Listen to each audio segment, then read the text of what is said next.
أدوامها وإن قل. اللهم صل وسلم وبارك على نبينا محمد وعلى آله وأصحابه أجمعين. Sidang jemaah Jumat yang dimuliakan oleh Allah Subhanahu wa taala. Quran surah Ali Imran ayat 110. Allah berfirman, A'udzu billahi minasyaitonir rajim. Kuntum khayra ummah. Kalian adalah sebaik-baik umat.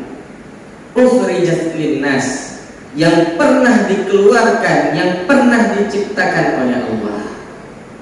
Ayat ini Allah berikan kepada Nabi Muhammad, Allah tujukan kepada kita semuanya dengan gelar khayra ummah, sebaik-baik umat. Namun syarat setelahnya itu berlaku. Kapan kita akan menjadi sebaik-baik umat? Apabila ta'muruna bil ma'ruf wa tanhauna 'anil munkar wa tu'minuna billah. Kita akan menjadi sebaik-baik umat apabila senang memiliki kebiasaan memerintahkan kepada hal yang baik, menahan kepada hal yang buruk, dan beriman kepada Allah Subhanahu wa taala. Sidang jemaah Jumat yang dimuliakan oleh Allah Subhanahu wa taala.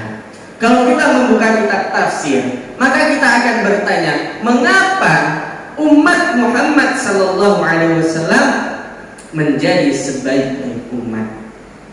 Maka setidaknya kita akan belajar dari para rasul ulul azmi. Di sana ada Nabi Nuh alaihissalam, kemudian ada Nabi Ibrahim alaihissalam, ada Nabi Musa alaihissalam, Nabi Isa alaihissalam, dan yang terakhir Nabi Muhammad sallallahu alaihi wasallam. Rasul-rasul ulul azmi sebagaimana kita ketahui adalah para nabi, para rasul yang mendapatkan ujian cobaan lebih berat daripada rasul yang lain, sehingga mereka adalah yang terkhusus dari yang khusus. Namun ternyata dari 5 rasul ulul azmi ini Allah khususkan kembali yang lebih istimewa, yaitu Nabi Muhammad SAW. Kita lihat Nabi Nuh alaihissalam. Nabi Nuh alaihissalam adalah satu-satunya nabi yang dalam catatan sejarah mendoakan kebinasaan untuk kaumnya. Dan ini tidak pernah dipraktekkan oleh rasul dan nabi yang lain. Nabi yang lain selalu minta kepada Allah, ya Allah berikan hidayah, ya Allah berikan kebaikan, ya Allah berikan ketaatan, berikan rasa taubat kepada umat. Tapi Nabi Nuh tidak. Satu-satunya rasul yang pernah mendoakan kecelakaan untuk umatnya itu Nabi Nuh. Kenapa? Karena beliau udah gak tahan. Lebih kurang 1000 tahun beliau berdakwah, jumlah umatnya itu tidak lebih dari 11 orang. Bayangkan, 1000 tahun yang berdakwah, jumlah umat tidak ada kayak ini. Yang mengikuti dakwahnya Nabi Nuh alaihissalam termasuk anak Nabi Nuh yang ikut ya. Padahal ayahnya adalah seorang rasul, seorang nabi. Karena Nabi Nuh sudah tidak tahan lagi, naik gitu Nabi Nuh, terucaplah sebuah doa dari lisan Nabi Nuh. Ini lisan Nabi, lisan Rasul, sakral, keramat. Nabi yang lain gak pernah berdoa seperti ini, tapi beliau berkata, diabadikan oleh Allah dalam Al-Quran. Apa kata Nabi Nuh alaihissalam? Rabbi la tadar alal ardi minal kafirina dayyara. Ya Allah, lelaki bakroni ya Allah, baik petinggai di hati dunia no, maziro piuring daripada golongan uring kafir. Satu saja jangan, kata Nabi Nuh. Ya Allah, jangan kau tinggalkan di atas dunia ini walaupun satu saja dari golongan orang kafir. Nabi Nuh melanjutkan, innaka intadarhum yudillu ibadaka wa la yalidu illa fajiran kaffara. Karena ya Allah, apabila nepertigai sidra mantan golongan orang kafir, wa la yalidu illa fajiran kaffara, dia akan senantiasa menyesatkan hamba-Mu yang lain dan akan dipelihara aneganya kafir. Maka jamaah yang dirahmati oleh Allah Subhanahu wa taala, ini tidak pernah didoakan oleh nabi yang lain, tapi Nabi Nuh karena sudah tidak tahan dengan umatnya, beliau minta ya Allah, musnahkan saja semua umatku. Maka kita akan kembali membuka kitab tafsir. Ternyata manusia itu berasal dari keturunan Nabi Nuh alaihissalam, tidak dari Nabi Adam. Kenapa? Karena kehidupan pada masa Nabi Nuh alaihissalam, seluruh umat manusia ditenggelamkan oleh Allah dalam banjir bah yang cukup besar. Maka di situ sempat terjadi yang namanya pembersihan generasi. Barulah generasi-generasi berikutnya dilahirkan sampai kita saat ini berasal dari mana? Dari Nabi Nuh alaihissalam. Karena pada masa Nabi Nuh semua orang bermaksiat kepada Allah, Allah tenggelamkan mereka kecuali orang-orang yang naik ke dalam kapal.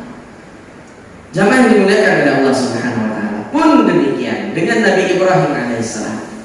Kemarin kita mendengar ketika mengingat Idul Adha, bagaimana kisah Nabi Ibrahim. Dari beliau masih muda, beliau sudah mendapatkan cobaan yang cukup berat dari Allah. Harikuhu, kata raja pada masa itu, bakar Ibrahim. Kenapa? Karena dia sudah berani menghancurkan berhala-berhala kita. Sampai Allah berfirman kepada api membakaryana, kuni bardan wassalaman ala Ibrahim. Jadilah engkau dingin dan selamatkanlah Ibrahim alaihissalam. Pun demikian setelah beliau dewasa, beliau ingin memiliki anak, Allah tahan tidak memiliki anak. Setelah beliau memiliki anak, Allah uji untuk disembelih. Setelah beliau diuji dengan disembelih, begitu banyak cobaan Allah berikan kepada Nabi Ibrahim, namun beliau masih bertahan. Selanjutnya kita mengenal Nabi Musa alaihissalam. Beliau menjadi nabi yang sangat-sangat dikenal oleh orang-orang yang beriman pada masa itu. Allah berfirman, ya bani Israil adkuru ni'mati allati an'amtu alaikum wa anni faddaltukum 'alal 'alamin. Terkait Bani Israel, umatnya Nabi Musa, Allah bilang wa anni faddaltukum 'alal 'alamin. Musa, umatmu Bani Israel adalah orang yang paling istimewa yang pernah Allah ciptakan, bahkan mereka lebih istimewa daripada kita. Tadi Allah katakan, ketika Allah mengatakan kuntum khairu ummah, kita ini sebaik-baik umat, tapi ternyata Bani Israel itu jauh lebih istimewa daripada kita.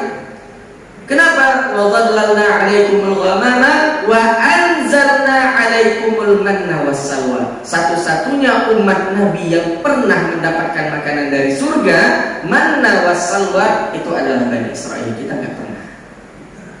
Tapi apa yang terjadi terhadap mereka? Mereka menjadi orang-orang yang durhaka. Ketika mereka berkata, nahnu abna'ullah, kami adalah anaknya Allah. Maka ketika mereka melakukan hal yang seperti ini, Allah mengikat mereka dengan sebuah mitsaq. Mitsaq itu janji yang kuat.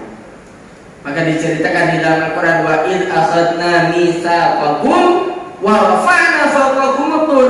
Dikumpulkan Bani Israel di sebuah lapangan yang luas, kemudian Allah mengangkat bukit Tursina di atas mereka. Allah mengambil mitsaq, janji, sumpah setia, beribadah semua kalian kepada Allah. Apabila ada satu saja pada saat itu ketika diambil sumpah yang menatap langit, maka Allah akan jatuhkan bukit Tursina di atas mereka. Namun jamaah dimuliakan oleh Allah Subhanahu wa taala, ketika mereka diselamatkan dari Firaun, diberikan makanan dari surga, diberikan begitu banyak keistimewaan, tapi mereka tetap zalim. Sehingga Nabi Musa alaihissalam perintahkan kepada mereka, wa idh qala Musa liqaumihi ya qaumi innakum zalamtum anfusakum bittikhadikumul ijl. Kalian zalim, kalian buat berhala, kalian buat Tuhan. Fatubu ila bariikum. Sekarang taubat kepada Allah. Caranya bagaimana? Faqtulu anfusakum. Cara taubat kalian, bunuh diri kalian. Maka di dalam tafsir Al-Manar, Muhammad Abduh menceritakan bagaimana prosesi saat itu cara mereka bertaubat. Maka mereka dikumpulkan kembali di sebuah tanah yang lapang. Allah datangkan kabut, kemudian orang-orang beriman diperintahkan untuk membunuh mereka. Dalam catatan sejarah dicatat saat itu sekitar 3.000 sampai 70.000 Bani Israel terbunuh. Kenapa? Karena mereka harus bertaubat kepada Allah Subhanahu wa taala. Pun demikian dengan Nabi Isa alaihissalam. Setelah menyampaikan begitu banyak kebaikan kepada umatnya, malah diproklamirkan Nabi Isa menjadi Tuhan. Sidang jamaah-jamaah yang dirahmati oleh Allah Subhanahu wa taala, puncak daripada bagaimana rasa kecewa Nabi Musa, rasa kecewa Allah kepada kaumnya adalah ketika Allah Subhanahu wa taala mengutuk Bani Israel menjadi kera dan babi.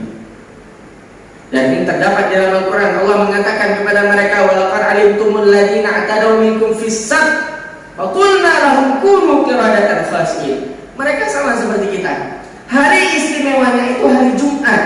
Maka Allah sampaikan kepada Bani Israel, hari Jumat fokus ibadah. Jangan kerja dulu, fokus ibadah kepada Allah. Tapi apa kata mereka? Gak mau ya Allah, kami gak mau hari Jumat. Kalau memang mau fokus ibadah, kami mintanya hari Sabtu saja. Maka Allah izinkan kepada mereka. Maka hari ini kita tahu di orang Yahudi, Bani Israel, itu ada hari istimewa mereka disebut dengan hari Sabat. Kalau kita hari Jumat, mereka hari Sabat, hari Sabtu. Allah izinkan. Awalnya sama seperti kita, sama ada yang kita jauh.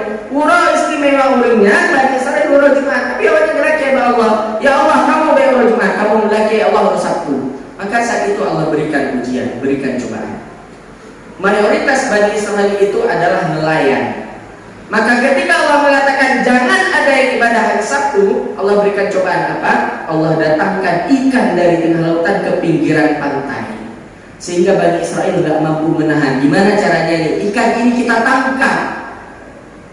Tapi mereka sadar, oh kita tidak boleh melanggar perintah Allah. Mereka melakukan tipu daya yang sangat-sangat luar biasa. Karena mereka sudah melakukan tipu daya terhadap Allah, maka Allah mengatakan kepada mereka, kunu qiradatan khasi'in. Terkutuklah kalian menjadi kera yang hina. Lagi-lagi dalam catatan sejarah umat manusia, khususnya umat Islam, satu-satunya umat Nabi yang pernah dikutuk menjadi binatang, Bani Israel. Yang muda-muda dikutuk menjadi kera, dan yang tua dikutuk menjadi seekor babi. Sidang jamaah yang dirahmati oleh Allah Subhanahu wa taala. Maka kita akan melihat umat-umat terdahulu apabila melakukan sebuah kesalahan, uringan madum diazab oleh Allah Subhanahu wa taala.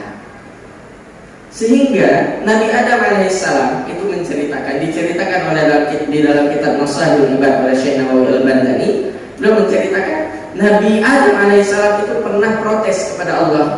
Ya Allah, umat Muhammad terlalu enak. Umat Muhammad ini terlalu istimewa. Kenapa? Karena umat-umat terdahulu ketika melakukan kesalahan, mereka mendapatkan satu kata kunci, azab. Sedangkan umat Nabi Muhammad tidak ada yang namanya azab. Kita mengenal istilah azab, kita mengenal istilah musibah, kita mengenal istilah bala atau ujian. Sifat dari azab ketika Allah turunkan itu adalah Allah ingin membersihkan kehidupan manusia pada saat itu. Maka umat terdahulu itu kenanya azab. Begitu Allah berikan azab, punah kehidupan. Hanale orang yang tersisa bersidropi, itu azab. Tapi umat Nabi Muhammad jelas Allah sampaikan di dalam Al-Quran, wala nabluwannakum bisyai'in minal khawfi wal ju'i wa naqsin minal amwali wal anfusi wat thamarat wa basyyiris sabirin alladzina idza asabatuhum musibah. Umat Muhammad tidak mengenal azab. Ketika kita melanggar, beda dengan umat terdahulu. Mereka melanggar, Allah azab, Allah bersihkan kehidupan mereka. Umat Muhammad enggak. Kita melakukan kesalahan, Allah berikan apa? Musibah. Sifat dari musibah itu, ketika kita jauh dari Allah, Allah timpakan sebuah kesusahan agar apa? Ingat lagi kita kepada Allah. Kemarin sore kita lihat bagaimana keadaan di Simpang Rangkaya Centa. Angin yang cukup kencang, gleh mendung gede. Saya yakin jamaah lihat videonya, gleh mendung gede. Apakah kita akan mengatakan karena mereka bermaksiat dan sebagainya? Allah malam, opini orang-orang macam-macam. Berkatanya gara-gara konser satu Muharram Baru, konser ide yang kenanya. Allah malam, kita tidak pernah tahu. Tapi satu hal yang pasti itu musibah. Bisa jadi kita sudah mulai lupa daripada Allah, Allah berikan cobaan yang cukup berat. Atau bisa jadi karena kita orang yang sangat dekat kepada Allah, Allah ingin mengangkat sedikit derajat kita. Allah berikan apa? Bukan musibah, ujian. Diberikan ujian oleh Allah supaya terangkat derajat kita. Ini istimewanya umat Nabi Muhammad. Maka umat terdahulu ketika buat salah, siap-siap kalian akan dilenyapkan oleh Allah. Itu pasti. Umat Nabi Muhammad enggak. Kalian buat salah, diberikan kesempatan taubat. Apabila kalian tidak bertaubat, siap-siap dapat musibah. Maka ketika sudah diberikan musibah pun kita tidak mau bertaubat, na'udzubillah, na'udzubillah, kita berlindung kepada Allah. Ada apa dengan diri kita? Ada apa dengan dosa-dosa kita? Apakah begitu pekat sampai-sampai hati kita tidak pernah terbuka kembali? Maka Nabi Adam alaihissalam itu pernah mengatakan kepada Allah, "Ya Allah, sesungguhnya Engkau memberikan keistimewaan kepada umat Nabi Muhammad yang tidak pernah Engkau berikan kepadaku," kata Nabi Adam. Yang pertama, ketika berbuat salah, maka umat Nabi Muhammad bisa bertaubat di mana saja. Sedangkan aku, sekali saja aku berbuat salah, memakan buah yang Engkau larang, maka aku tidak boleh bertaubat di dalam surga. Engkau perintahkan aku, turunkan aku ke atas dunia. Kita umat Nabi Muhammad, detik ini kita buat salah, detik ini di sini juga kita bisa bertaubat. Nabi Adam tidak. Sekali dia buat salah, apa kata Allah? Keluar dari surga, taubat sana di atas dunia. Yang kedua, Nabi Adam berkata, umat Nabi Muhammad ketika berbuat salah, mereka dalam keadaan mengenakan pakaian. Sedangkan aku, ketika aku berbuat salah, Allah turunkan aku ke dunia dalam keadaan telanjang.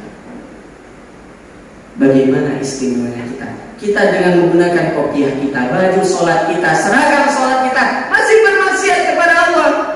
Dan saat itu Allah tidak lepas ini semua, Allah tidak tanggalkan ini semua. Kenapa? Karena Allah berikan kesempatan. Engkau umat Nabi Muhammad mau bertobat kan?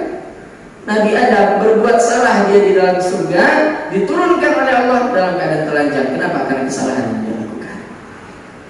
Yang ketiga, Nabi Adam berkata, "Ya Allah, apabila berbuat salah, umat Nabi Muhammad ketika berbuat salah tidak Engkau pisahkan dari pasangannya. Sedangkan aku, ya Allah, hanya sekali aku melakukan kesalahan, Engkau turunkan aku ke dunia tanpa menggunakan pakaian dan Engkau pisahkan aku dengan istriku." Bayangkan jika hukum ini berlaku kepada kita. Berbuat curang kita, berbuat zalim kita di luar rumah, pulang ke rumah, pasangan kita sudah dihilangkan oleh Allah, sudah dipisah oleh Allah, sudah dijauhkan oleh Allah. Dan ini berlaku pada Nabi Adam. Nabi Adam berbuat salah, diturunkan oleh Allah, pisah dengan Siti Hawa, dengan Bunda Hawa, tidak satu tempat. Maka Nabi Adam berkata, mulia sekali Nabi Muhammad. Dan yang terakhir Nabi Adam berkata, "Ya Allah, umat Nabi Muhammad, apabila mereka melakukan kesalahan, Engkau izinkan bertaubat dan kemudian mereka Engkau masukkan ke dalam surga.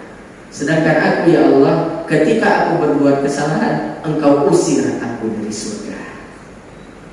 Maka jamaah dimuliakan oleh Allah Subhanahu wa taala. Ini keistimewaan yang Allah berikan kepada kita umat Nabi Muhammad. Jangan sia-siakan keistimewaan ini. Kenapa? Karena kita menjadi sebagai umat. Berbuat salah itu sifat manusia. Namun ketika kita ingin bertobat kepada Allah, ini jauh lebih baik. Karena sesungguhnya Allah akan menilai kita bagaimana kita datang kepadanya, bersimpuh kepadanya, meminta ampun kepadanya. Kita semua pernah berbuat salah, kita semua pernah berbuat dosa. Namun jangan sampai dosa-dosa ini lantas menutup pintu hati kita sehingga kita tidak pernah mau bertobat kepada Allah Subhanahu wa taala. Aqulu qouli hadza fastaghfirullahal azim li wa lakum wa lisa'iril muslimin fastaghfiruhu innahu huwal ghafurur rahim.